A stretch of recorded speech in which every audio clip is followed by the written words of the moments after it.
Due to the graphic nature of this program, viewer discretion is advised.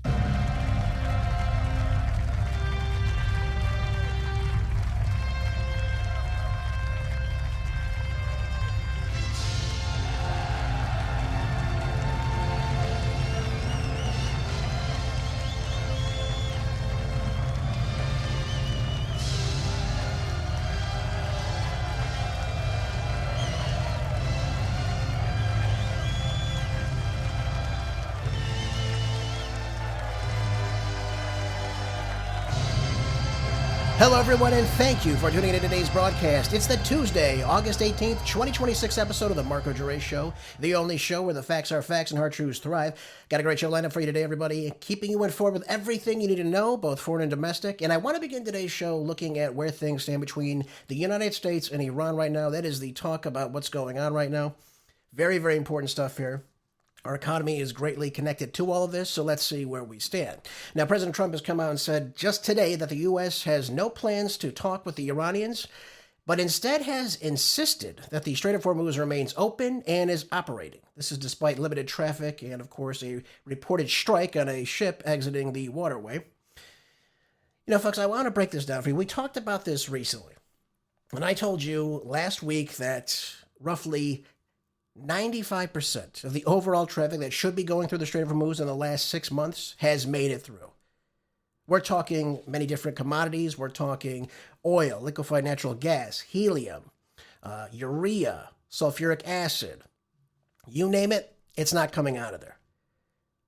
And this is having a great effect on the global economy. That's why you're seeing the U.S. economy, inflation, again, continuing to rise. We're also spending a lot of money on this conflict right now, of course, to fund everything.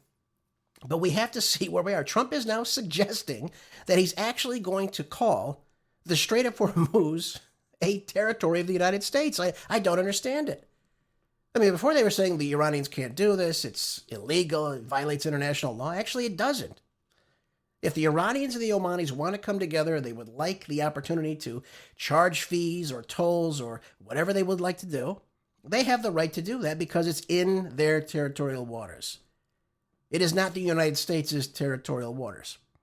So I find it a little bit hypocritical, of course, that he comes out and says, we're going to control it. It's not going to be our territory. It's impossible because it's not our land. And by the way, we have no control over it right now as it is. And just to see if we're actually in control of the Strait of Hormuz and that it's completely operational, I was looking at yesterday's figures. On Monday, 18 vessels transited the Strait of Hormuz. 13 were entering and 5 were exiting. This is, again, a great dramatic drop in terms of the pre-conflict average, which was roughly 140 ships traversing the strait every single day. This is what's put us at this heightened geopolitical risk right now, certainly in terms of the economy. What needs to get out, what needs to go in, especially to these Gulf Arab states, of which we're alleged to be allies with. They're not getting the right resources coming to their countries as well. They're not getting the necessary exports out for their own countries. Many of them heavily rely on exporting oil, and they're not able to do so. Why? Because, again, they hated the United States in this conflict, and the Iranians said, you know what, if you're going to be partners with the United States, we're going to limit what you do now. We're going to slap a fee on what you do. Now, originally it was a $2 million fee to get through.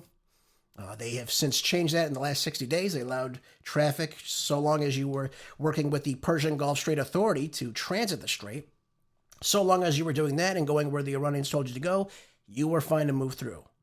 Now, the ships that didn't, like this other vessel just yesterday, was struck with a projectile. And obviously for reasons because they're not following what the Iranians have stated.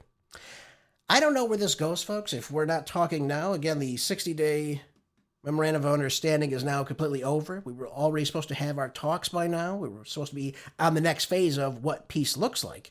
But that seems to be null and void at this point. And again, the strait is not open, and the Iranians are clearly controlling everything that moves in and out of that strait.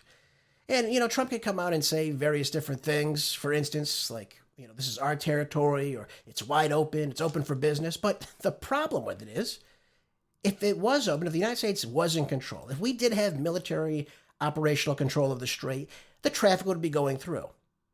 But we're not seeing that. And then to add insult to injury, he comes out and starts blasting Oman, saying that we're threatening now to bomb them should they negotiate, again, over what is happening in the Strait of Hormuz with the Iranians. And now we have talks continuing on between Iran and Oman. Again, this is just where it's going. They're moving on. They're not even considering what the United States even thinks about it. And the Omanis play a big role because half of the side of the Strait of Hormuz is their territorial waters. So now the two are coming together. They're going to decide through negotiations how to make this work. Is the entry side going to be on the Iranian side? They collect a fee there.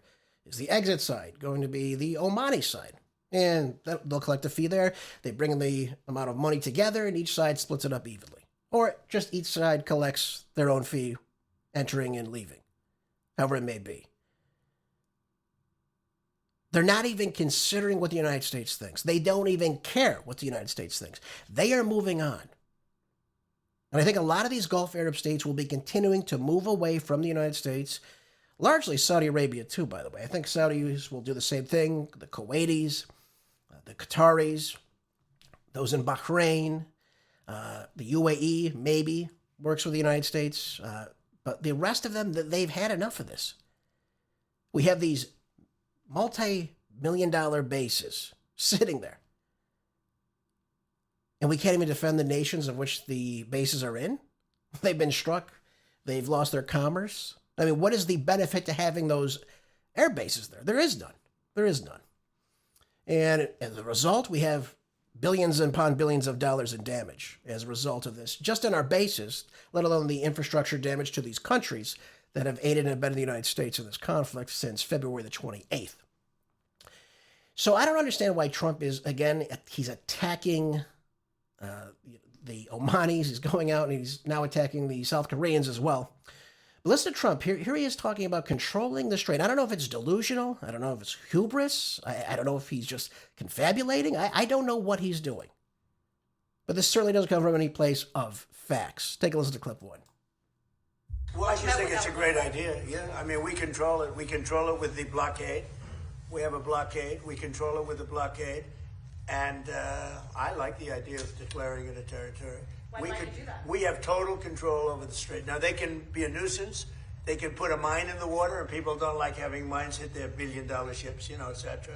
But we're taking out millions of barrels of oil a week. If you look at the kind of numbers that we're doing, the strait is open, and the oil prices are coming down, and they will continue to come down unless we decide to do something far more drastic than we're doing.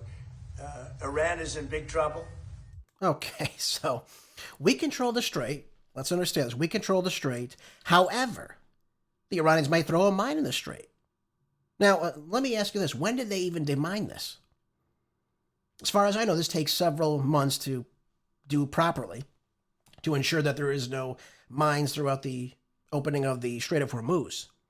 When did anyone go in and demine this? I don't recall us doing that at all, and I don't recall the Iranians saying that they've done that. So that offers another cause of concern. If these ships are traversing, do they strike a mine? Do they know where the mines are? We know that the Iranians don't even know where all the mines were placed that they put in there. So how can he say that it's, first of all, it's safe, but the Iranians are now able to drop mines? If we control the strait, how would they be able to do that if their navy is gone, null and void? How are they able to go out and do this again? When they risk getting struck and then, of course, sunk if the United States was in control of the strait, folks? So that just doesn't add up in a logistical sense. Then he goes on to talk about, again, how, the ships are coming in and out. I just showed you before, the blockade is not stopping these ships. And if they were, how did these 18 vessels traverse? What ships did we stop? Obviously, I would imagine some of them are Iranian vessels. So that offers another problem. Is the blockade even effective in doing what it can do? Folks, if we only have limited ships out there, if enough of these vessels were to transit at the same time, for instance, the U.S. Navy wouldn't be able to go and stop each and every one of them and check every single one of them. And we know in the past, ships have gone through. I remember one day Trump said, we've totally controlled this. The blockades, this is totally stopping everything. And that day there was, I think, 40 to 50 different vessels that had gone through. So I don't know how even effective it is. I know we have stopped ships before. But this iron wall that we speak of is simply just not happening. That's the problem. Then he goes on to say that the gas prices are down. You gotta have to laugh at this one. Gas prices are down? No, they're not. In fact, I was looking at CNBC right before the show began today, folks. And Brent crude is now $91.21. It's up today. It's up 0.37%. West Texas Intermediate, same thing, $85, just over $85. Everything's going up again. And it's going to continue to go up as I've said this to you. We're going to see these prices rise so long as the U.S.-Iran peace hopes fade. That's how it's going to be. And again, Trump doesn't seem concerned about it. The Republicans don't seem concerned about it. The Democrats love it because it gives them some, momentum in their campaigns for this midterm election. That's what it comes down to, sadly enough. So we've got to understand where we stand in this. We're not even considering talking to the Iranians. That's a big problem. When there is no negotiation, there can only be one response to this, and that is more conflict. That means more war. I mentioned to you on yesterday's program the talks about using nuclear capacity, nuclear weapons, attaching a nuclear warhead to a missile system, and launching it. These are the talks now. These are the talks that are happening now inside the White House. And this is very scary stuff, folks. Nobody should want nuclear weapons to be used on any nation. Yes, they are a significant deterrent, of course, but nobody should be actively pursuing using them just for, I guess, to destroy part of Pickaxe Mountain or whatever idea we have now in our head that we can go and start doing this again. It just isn't going to work out for us. It only leads to more death and destruction, and, of course, destruction of land itself, air quality, radioactive material coming into the atmosphere, the stratosphere.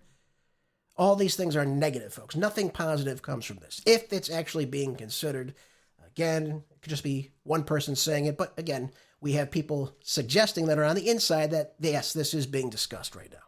And that's a very scary proposition, I'd have to say.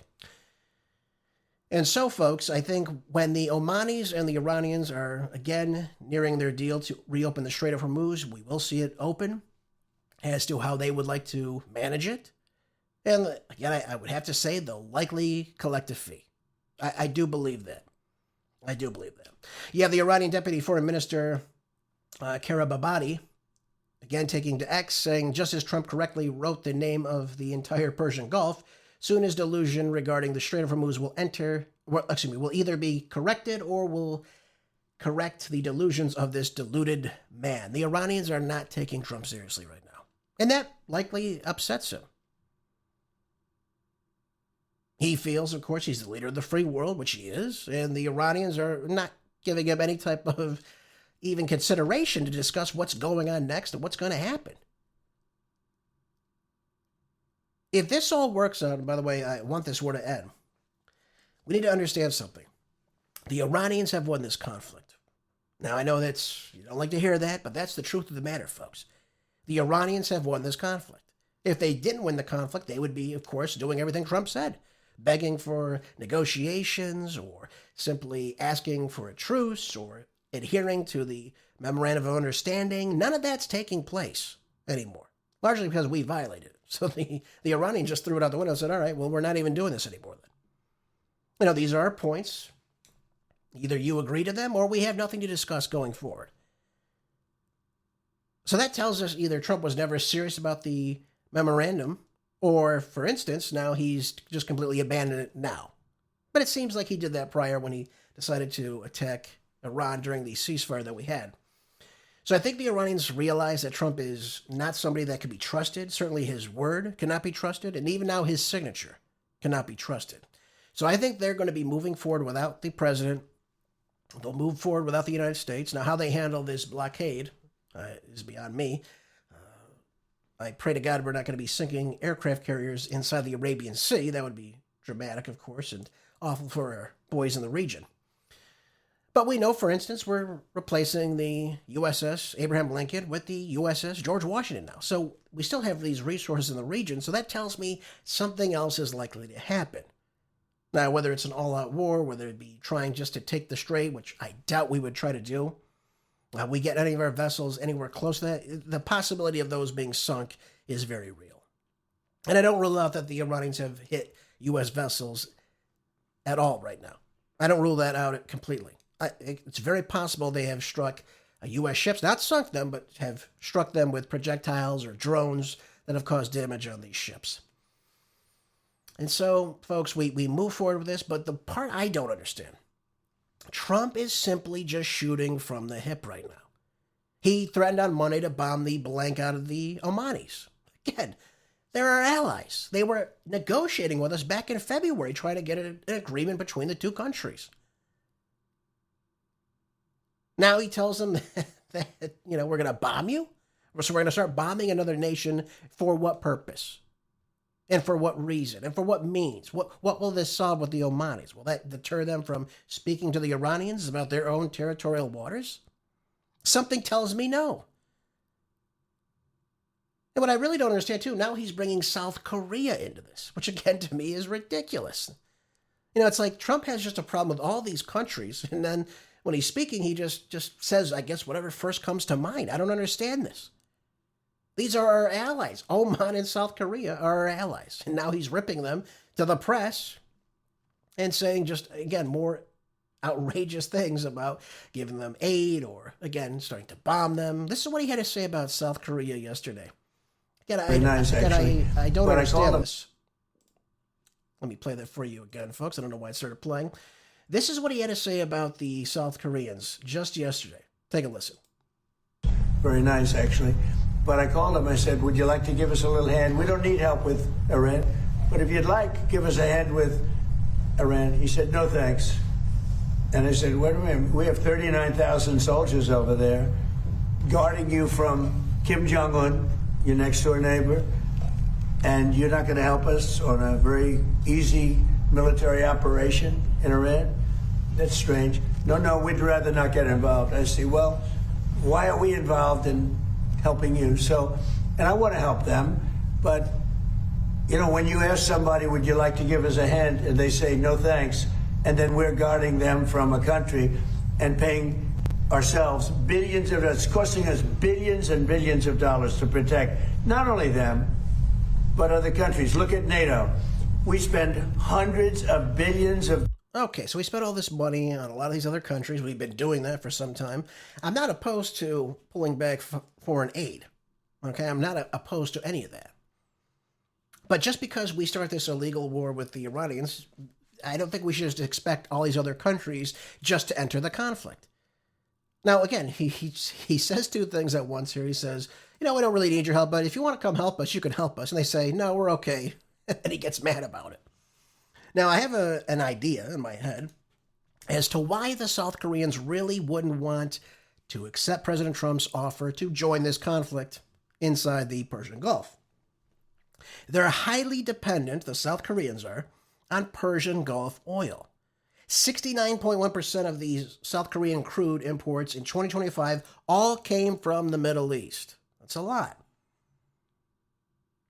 So 65 to 70% of that import, so that almost 70%, comes directly from the Strait of Hormuz. So they get a lot of their oil from abroad. They don't have it inside their country, enough to sustain their demand. So we're talking about oil coming from Saudi Arabia, Kuwait, Iraq, UAE, Qatar, and Iran.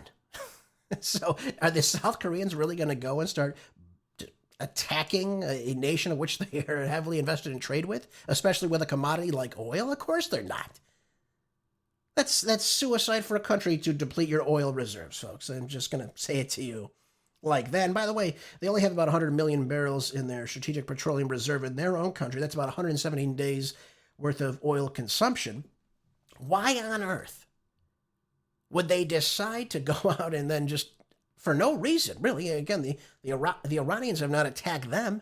Why would they join the United States to attack Iran? It doesn't make any sense at all for them. None whatsoever. So that's a big reason why, of course, folks, if you have a big trading partner with a commodity you need, you're not going to go start attacking them. It's not going to work out for you. And it's really foolish, too, by the way. Why would you do that unless there's a valid reason to do so? There isn't one. That's why you saw the same response from NATO. They didn't see any reason to join this conflict. And if Trump really wants our allies to join us in this conflict, why doesn't he call up Netanyahu? After all, Netanyahu started the war. They bombed the compound that took out Ali Khamenei. And they're our number one ally. Remember, our greatest ally is Israel. Okay, fine. Let's get them out there. Let's get their boots on the ground. Let's see it happen. Let's see them put troops on Kark Island or Ketchum Island or open up the strait militarily. Let's see them do that since they're our greatest ally, so-called. Yet he never calls on Netanyahu to come and help him. Very odd thing. He calls on NATO. Did he consult with NATO before this conflict began? No, he didn't. Did he consult with the South Koreans? No, he did not. Then all of a sudden he wants them to join the conflict as if this is just another world war. It's not. Certainly, at least not right now. But how could you go out and decide that just on the spur of the moment to ask other countries to join you after your regime change plan failed? That's what this is all about. We were not anticipating the war to go on more than about 3 to 5 days. We thought they would fall very quickly. We'd install whatever puppet we had, whether it be the one who they like a lot, Pavlovi, however you say his name, which the Iranian people don't want to, but the Iranian people inside of Iran hate the Pahlavi family. They hate him. This is a leader who machine gun protesters, had a secret police called the Savak, that I've been told is even worse than the German Gestapo, by the way. They would surveil people. These are dissidents of the government. They'd surveil them, they'd abduct them, they'd torture them. They even killed over 30,000 of them in about a 22-year span of time. That's more than somebody every single day being disappeared by your government and being killed by your government. That's not including their surveillance, the people that were been tortured and released. This is all right. So the Iranian people understand this. When they say they want his son now to come back and lead the country, yeah, right. The Iranian people would never accept that. I'll just tell it to you how it is, folks. They would never accept it. Not sure, maybe some Iranians inside Los Angeles would accept that. They don't know the history of their own country. But I find it very strange. This is what we thought would happen. And of course, it did not happen. And now we're just struggling to try to find an end to this. What's the off-ramp? Where is the off-ramp that we could use that would allow us to look like we are the victors of this war? I personally would rather just see President Trump say, we're out of here. And I think the American people would simply say the exact same thing. Good. Get out of the war. We don't want to be in this war. We don't care how it ends. Just say it's over. You say you won, you lost. Just get out of there. Let the strait open up on its own. Let the Iranians and the Omanis charge their tolls, charge their fees, conduct business how they want to do that. But get out of the region. Don't stay in the region.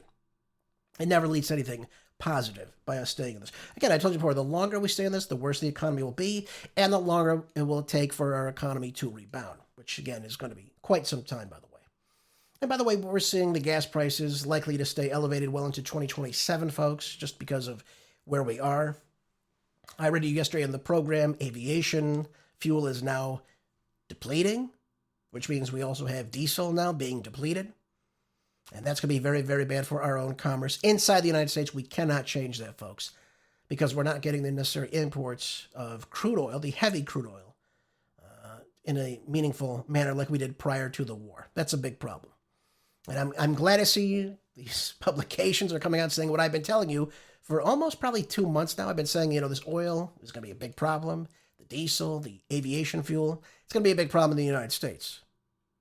And no one else is talking about it until very recently. I'm starting to see these articles come out now. So I'm happy to see that, even though they're a little bit late to the party, they're starting to figure this out. And who doesn't love to be vindicated, folks? Who doesn't? Yep.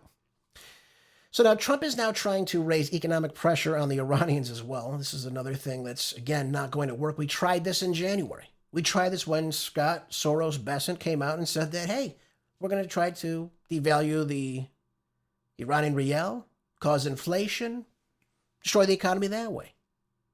So the Iranian people are getting pretty privy to what the United States is doing to them. And that's why a lot of them are opposing the U.S. government right now. So now we want to put more strangling on their own economy, again, using this blockade to stop Iranian vessels, blocking Iranian ports. Tehran, though, has shown no signs really of yielding as it tightens the screws on the Strait of Hormuz, though. This is what it's all about. And when you have anywhere between 25 and 35% of the world's oil supply flowing through it, I think they can control it a little bit more closely. Because if you can't get in or out, you shut off all those Gulf Arab states. And right now, the Houthis and Sarallah in Yemen have shut down the Bab el-Mandeb Strait on the other side of the Arabian Peninsula, and now the Saudis cannot get their oil out that way. This is having an effect on the Saudi economy, very much so.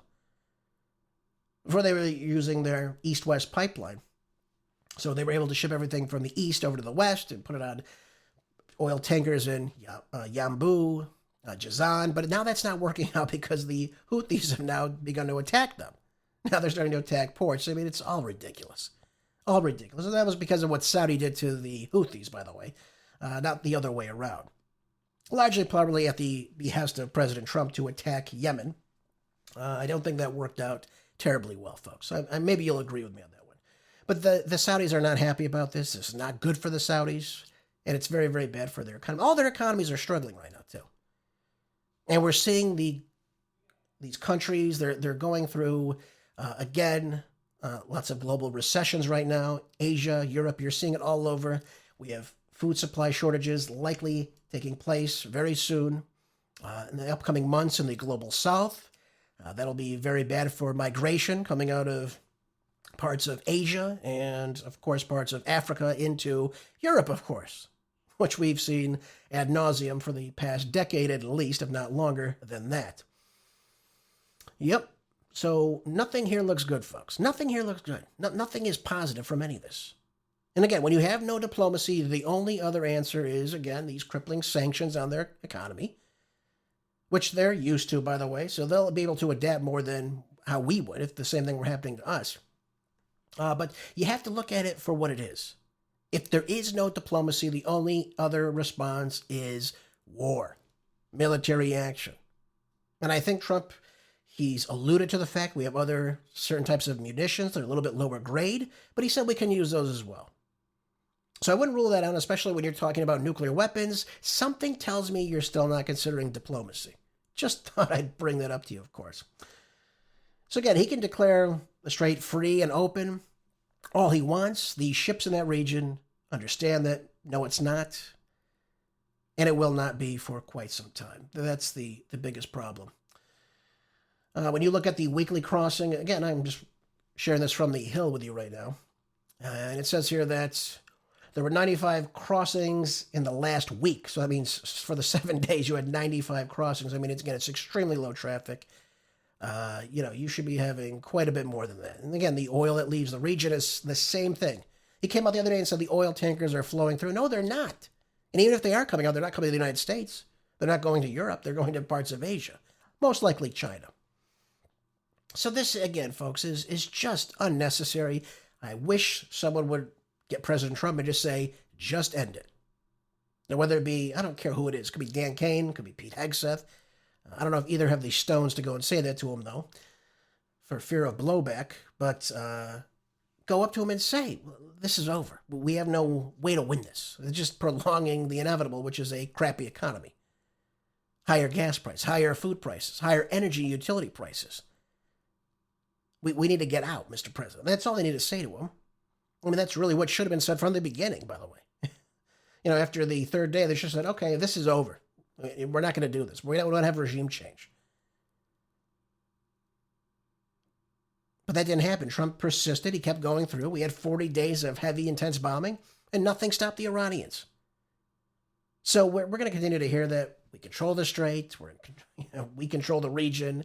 The Iranians are on their last leg. We've heard this all before, folks. Same old story, same old story. Never going to end anytime soon, I don't think, though. This will go on for a little bit longer. And by the way, you heard J.D. Vance say recently, we're halfway through it.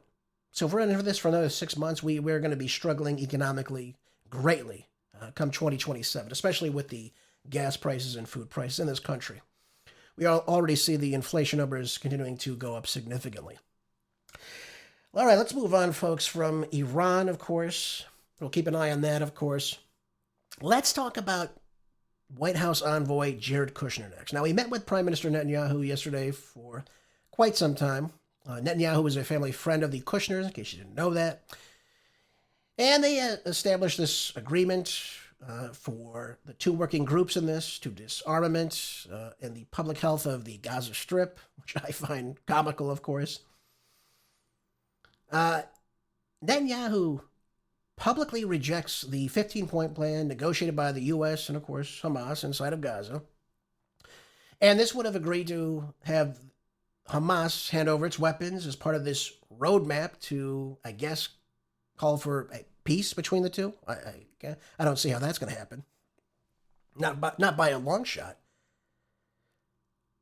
Now, Kushner came out and said we had a lot of progress to get to. Okay, you've made a lot of progress. I don't see where the progress is unless if Netanyahu is declining to go forth with the said plans between what the U.S. negotiated with Hamas. And what does a peaceful negotiation settlement look like? What is Israel going to give up? Israel's got to give up something if they want Hamas to disarm. Now, that could be Muslim troops from various different Muslim countries being stationed inside Gaza. And I would also put them in the West Bank as well. That's just me. But you're going to have the IDF leaving the region. We have yet to even hear anything about this.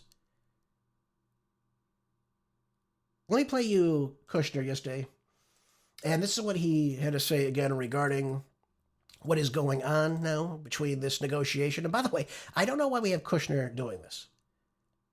Kushner couldn't negotiate his way out of a wet paper bag. Why is Kushner the one negotiating with Hamas and, of course, with Netanyahu? Where the hell's Marco Rubio?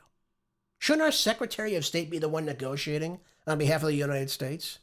By the way, they're both the cut of the same cloth. They're both Zionist, so it doesn't really matter.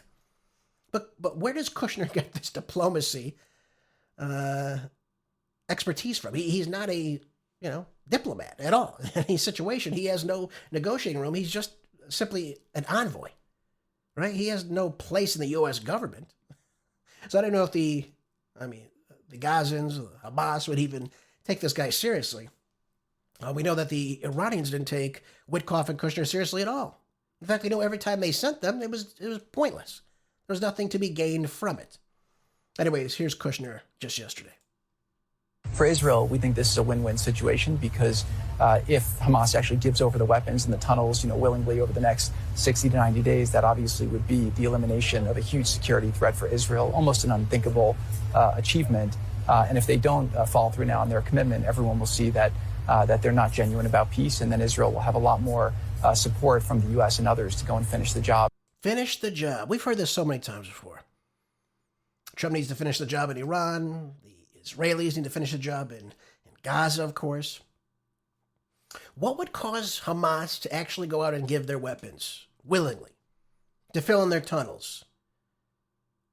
This is coming from a time when the IDF is supposed to be in a ceasefire with Gaza. We know people are still being killed very frequently. The sanitation in the region is appalling. I've seen video footage of rats and mice just all over the place because there's no more proper sanitation in the region. It's all been destroyed. Over 85% of the structures are now lay in ruins. I mean, it's a complete and utter mess, folks. And by the way, I've said this to you several times before. I'll say it to you again. The IDF even being inside of Gaza right now, as they are, is a complete violation of UN Security Council Resolution 242 from 1967. This calls for all of the Israeli Defense Force to withdraw from the territories occupied during the Six-Day War. So that would be Gaza and the West Bank. Well, where are they right now? They're in Gaza and the West Bank. So they're not even adhering to UN Security Council resolutions. Again, they're not supposed to be in this region at all. Peace is supposed to be secure. They're supposed to be recognizing the boundaries of where the Palestinians are living. But they're not doing that right now. In fact, they're saying that they control up to, I think it is, at least right now, 70% of Gaza is right now controlled by the IDF. That shouldn't be the case. They're not even supposed to be in the region. Yet here they are continuing to attack, again, very frequently. And how do we know this? Some of you may say, well, Joyce, how do you know this? Well, let me explain it to you. When you have a key ally of Netanyahu, this is, of course, Itamar Ben-Gvir, he's the Minister of National Security, he actually has called out for Israel to murder 30 to 40 Palestinians in Gaza every single night. Now, this guy controls the Israeli police, he controls the border of Israel, Israel proper, if you will, and the Israeli prisons where a lot of these Palestinians are held largely without charge.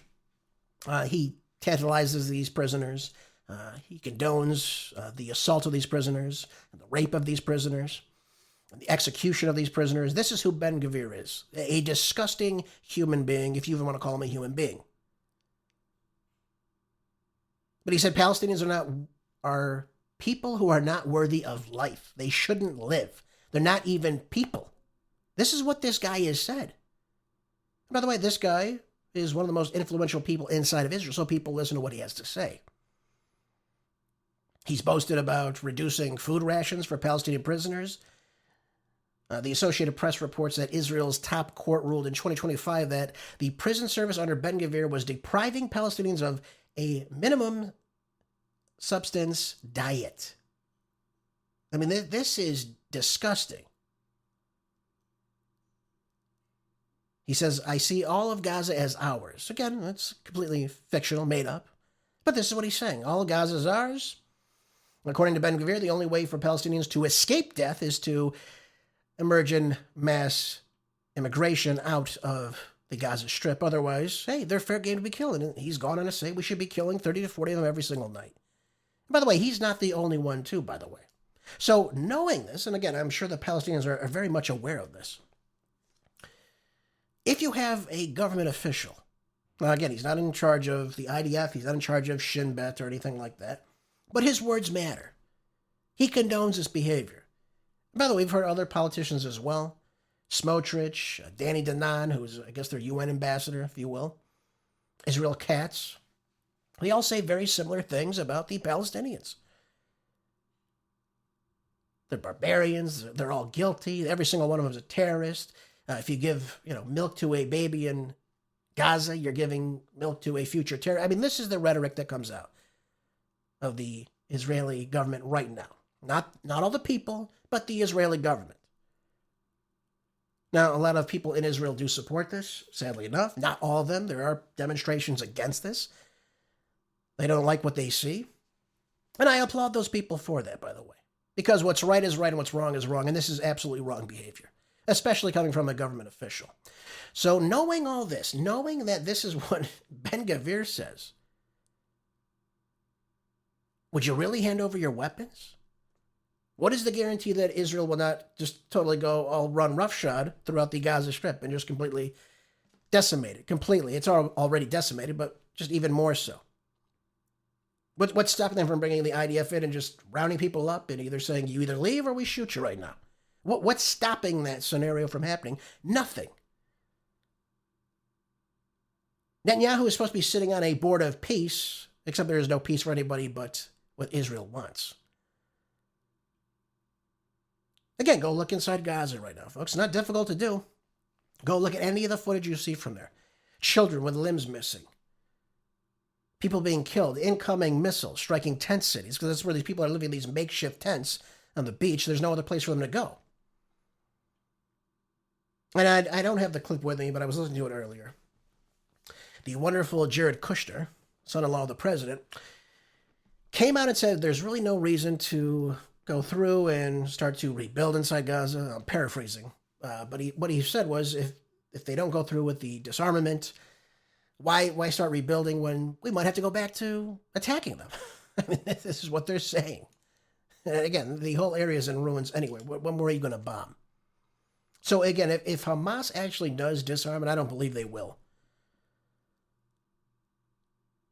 there's going to have to be some great guarantee for their own security that someone will protect them from the IDF, because if you remove Hamas, you have nobody protecting the Palestinians inside Gaza.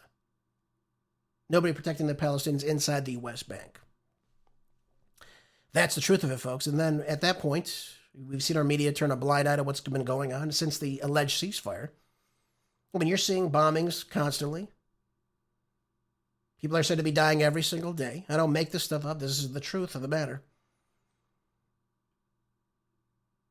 And they're just going to hand over their weapons? I mean, that would be an ultimate capitulation. Handing over their weapons, totally disarming, filling in all the tunnels. That would be the end-all, be-all for Gaza as it is today, which, again, it lies in complete ruins. But listen to what Ben-Gvir has said. This is their land. I see all of Gaza as ours. Smotrich came out and said, I believe all of Gaza will become Jewish, 100% Jewish. That's what it's going to be. Does that sound like there's going to be integration with the Palestinians and the Israelis? Of course not. You either escape death by mass immigration or you simply just die. Those are your alternatives, folks. You either leave or you're killed. Which one would you like? And then where do these almost 2 million Palestinians now go? It's all about Greater Israel, folks. I know you don't like to hear that, but that's what it comes down to, especially in this case. That's the way things are moving. And again, for Hamas to do this, if they decide to do this, and by the way, nothing is set in stone yet. But again, if Netanyahu is rejecting it, I don't see how it could move forward with Hamas. I don't believe that. Doesn't sound like a man that wants peace, though. I'll just be honest with you. Doesn't sound like a man who wants peace. It's about a man who wants control. And I don't know if he's going to get it, folks. I got to be honest with you. I don't know that Israel gets through on this. The world is waking up as to what is going on. It's very unpopular what's happening between Israel and Lebanon, Israel and Gaza, Israel and the West Bank. People are seeing this now, and they see it constantly. Israeli settlers going into the West Bank and stealing home, attacking people, killing people, setting fire to olive groves, setting fire to cemeteries, destroying homes in southern Lebanon, telling 1.5 million Lebanese, you will not return to your home. This is our land now. Where does it end, folks? It doesn't. It keeps going. So if Hamas is serious about this, and I don't know if they are. Again, this is just negotiations. There better be a heavy safety net surrounding that strip of land. Well, that's all I'm going to say to you. Because if they don't have that, they're just on their own. They just hand over their weapons and that's it. And then we call it, everyone's playing nice with each other. You will see that land being taken over faster than I can snap my fingers. That's how quickly it'll be. And major cause for concern for the life in that region, of course. So interesting times, folks. Interesting times. And, I want to bring up this story that's recently unfolding right now next with you as we move on to our domestic issues. Let's talk about Eric Swalwell, the gas man himself. Told FBI investigators that he had a physical relationship with a suspected Chinese spy named Christine Fang. People call her Fang Fang. I call her the Big Fang. That's who she is, right? She played the little honey pun on Swalwell. Made him think that she liked him. Good old Swalwell, folks. Good old Swalwell.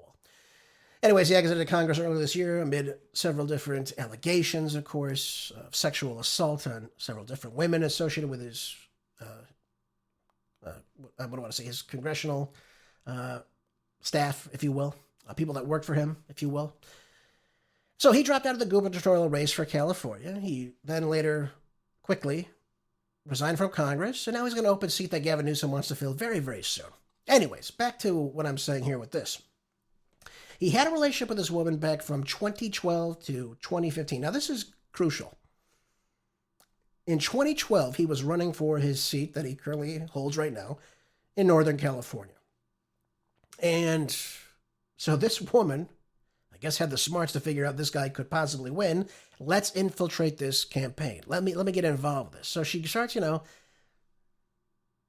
having physical relations. We'll keep it light here. It's a show for everybody. Had physical relations with the Fang, and a handful of times. And he said he never dated her, never had a romantic relationship. It was all physical. Okay, that happens sometimes, all right? Not condoning it, but that's what happens. So the FBI went in and investigated whether the Big Fang made illegal campaign contributions in exchange for interns working in Swalwell's office between 2014 and 2017. Now, the probe found no evidence of a quid pro quo, per se, in exchange for, the Big Fang with the Swalwell, They just didn't find anything. But what they did determine was that she violated other criminal laws, including international bulk cash smuggling and acting as an unregistered foreign agent on behalf of the CCP inside of China. Wonderful, right? Now, the Big Fang ended up leaving. She's now barred from re-entry from the country, of course. But the big takeaway I take from this is that this is very common in Northern California. San Fran Schmucko is that stepping stone between the CCP and, of course, the mainland United States. We know that Dianne Feinstein, she had a Chinese spy driver for over 20 years. Now, does this mean that Feinstein was just feeding him information? Of course not. But this guy was obviously privy to her conversations that she was having and what have you. We know this. And they can report back to the CCP in China. That's the way it works. So if the Big Fang was putting in internship workers to work with Swalwell, to work on his staff, to gather information that way and then report back to her, that could be a means of how she got information. Otherwise, what would be the point of all this? Obviously, again, she had some leverage with the guy. Now, whether Swalwell and her had pillow talk, I cannot say. I wouldn't know, of course. Only he would be able to admit that. But it's not impossible for, again, this to leak to her and then, of course, be leaked back to China. So that's what you have to understand here. Just like the Chinese driver. Of course, Feinstein isn't going to just announce to him directly what's going on, but he's going to be privy to this information when he's driving her. Who's she talking to? Who's she meeting with? Where's she going? All these things are very, very crucial. So when you look at it, we have to say to ourselves, well, what is the purpose of all this? She's gaining access to Swalwell's political network. So direct access to the campaign staff, to the donors that she's helping facilitate for the good old Swalwell, other local politicians, other figures in the region of where he was from in Northern California, in the Bay Area, if you will. Opportunities to meet those other Bay Area politicians, which again have ties to communist China. Whether knowingly or unknowingly, that's just the truth of the matter. You also have to consider information about Swalwell's campaign operations, who the donor networks are, who these people are that she can maneuver to get something from Swalwell herself, his campaign fundraising practices, any internal campaign dynamics, especially staff relationships, all this. Again, she can also blackmail him if she figures this out, too. Oh, you've done X, Y, and Z with so-and-so, Eric. That's fantastic. Look at these pictures I got of you. You don't want those pictures to get out? Let's see what you can do for me.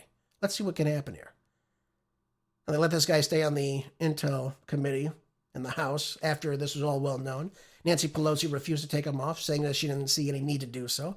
This guy's taking our own intelligence. He understands this, and he had access, or at least the spy had access, to him.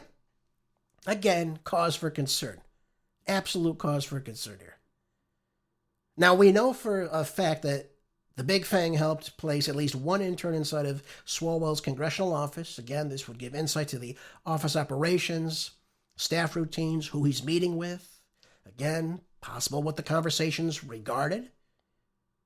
So while there was no direct quid pro quo per se, there's no evidence of it, certainly you can get that information, especially if you're a very good Chinese spy. Yep. Personal vulnerability information, again, who he's sleeping with, his personal habits, his romantic habits, if you will. I mean, she obviously honeypotted the guy. And, of course, she wouldn't be wasting her time with him if that was her job in the United States, if he wasn't providing some information to her to some degree. You know, he's an up-and-coming congressional member, and she got a hold of him early on. That's what it's all about. So I'm glad to see that Swalwell finally admitted to this. But to the idea that there is no quid pro quo at all, okay, fine. Right? He didn't just feed her information. But obviously this woman was getting something from him from 14 to 2017 at least. Yep. This is the state of our politics, ladies and gentlemen. Sadly enough, the gas man himself just couldn't keep it up, man. Just couldn't stay in his position.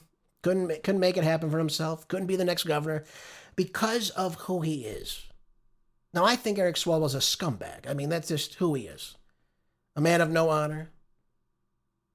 I don't even believe he lived in California anymore either. That was being said, too, when he's running for this race. This is a guy that allowed himself to be compromised by a Chinese spy. And, you have to ask yourself the question, is this the state of our politicians inside of D.C.? Where you could have somebody come into your campaign and then, of course, into your staff and then utilize information and steal from us? I mean, so I think there should be more vetting, especially for those who are in Congress. But this man just no morals, just nothing. This guy will do anything. He'll lie. I mean, he would always lie too when he was on committees. Just complete utter nonsense from this guy. A total lightweight, a loser. Couldn't uphold any sort of valor at all for this position that he was so lucky to have, by the way, for as long as he had it.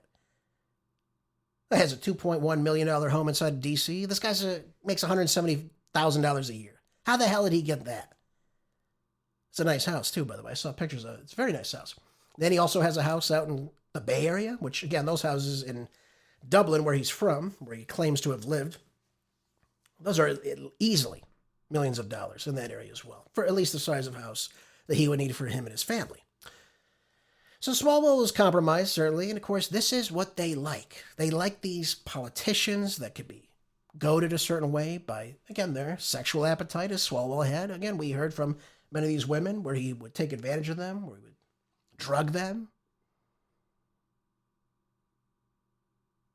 Is there anything going to happen about that, ladies and gentlemen?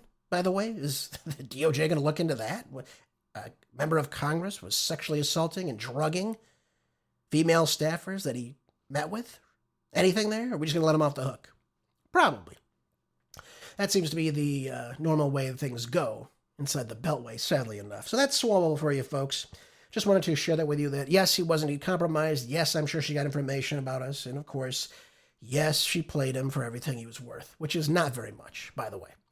Oh, by the way, folks, let me just talk about this out of Fox Business. We talk about food prices in the United States. I thought you would enjoy this one. And it says, relief from high beef prices may depend on something that cannot be fixed overnight. And that, of course, is rebuilding America's shrinking cattle herd. We haven't seen the smallest herd this size in 75 years inside the United States. And a shortage now is rippling from pastures to some of the nation's largest meat packers. One of them in particular would be Tyson Foods. Tyson Foods is one of the big four packers inside the United States. So in other words, you have Tyson, you have JBS, you have Cargill, and you have National Beef. These are the big four packers. They butcher and process and sell the plethora of the meat sold at our stores. Okay? And of course, you have some small-time facilities that process. You have some independent companies that do the same for themselves. But the bulk of everything we get comes from these big four packers. And last week, they announced that they will be closing facilities in both Illinois and Utah and pursuing yet another purchase of a facility inside Washington State as it reshapes its beef business amid what the company called one of the most historic cattle shortages the country has ever seen. And folks, I got to tell you, when we're looking at the data here, and of course we look at the population increasing, we haven't seen a herd size this small since the early 1950s, 75 years ago, if you will.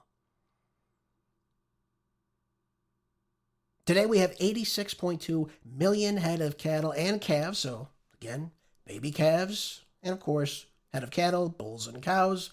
It's the smallest it's been since the 1950s. Big problem. Big problem. Now, I'm looking at a chart here on Fox Business, and I'm looking at the ups and downs of all this. And if we're looking at we're looking at another time when it was this low. It's simply just never happened. Even if we go back to 1958. This was the first online trade. I don't know why my audio is playing, folks. I apologize for that. When we look at this chart here that they have on here, the last time it was even relatively close to this level was 1958. 1958, we had 91.18 million head of cattle inside the United States.